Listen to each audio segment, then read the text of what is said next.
one of the most unique places on Earth. This is Corcovado National Park in Costa Rica. Located on the southwest corner of Costa Rica on the Osa Peninsula, Corcovado National Park was established on October 24th of 1975. Occupying an area of around 164 square miles, it's currently the largest national park in Costa Rica and extends over a third of the Osa Peninsula. This unique national park has the largest primary forest on the American Pacific coastline, and it's also one of the few remaining sizable areas of lowland tropical forest in the entire world. Corcovado is known for its intensely rich biodiversity, with diverse vegetation and incredible habitats. Corcovado is home to the endangered Viard's tapir and even a small harpy eagle population. With populations of American crocodiles, spectacled caimans, and even bull sharks, Corcovado houses around 2.5% of the world's total biodiversity, and has become a spectacle for ecotourism because of that.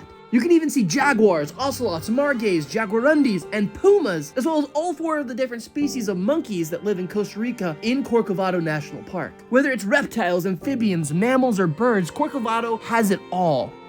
But Costa Rica and Corcovado National Park were not always so ecologically minded. Prior to the 1970s, gold mining and logging were really popular throughout Costa Rica, and gold mining was specifically important in Corcovado National Park. In fact, before Corcovado National Park's creation, the government actually used it as a site to release criminals, and a lot of people mined the land for gold. Sadly, these strategies actually negatively impacted the ecosystems through soil erosion, water contamination, and trenching, and eventually deforestation and water contamination in the park contributed to the destruction of aquatic life.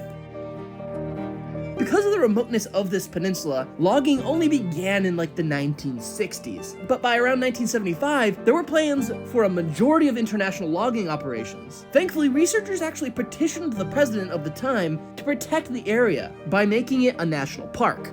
And so it became a national park. The already present gold miners were actually allowed to stay, but by around 1986, their numbers had increased to around 1,000, not counting their family members. So eventually it was decided to evict them. They were either offered land outside of Corcovado National Park or money, and these miners or locals had the choice of one or the other.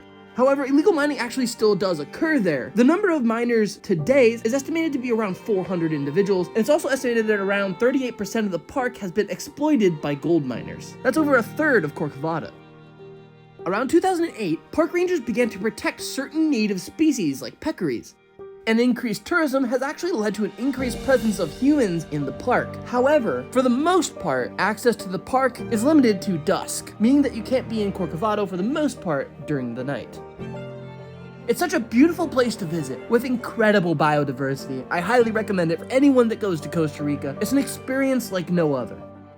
Costa Rica is a gorgeous country, and Corcovado was one of the few adventures that I had the amazing opportunity to experience. So cool, so biodiverse, so biodense. What an amazing adventure. As always, make sure you guys like and subscribe, and remember, keep it real, keep it wild, and I'll see you in the next adventure.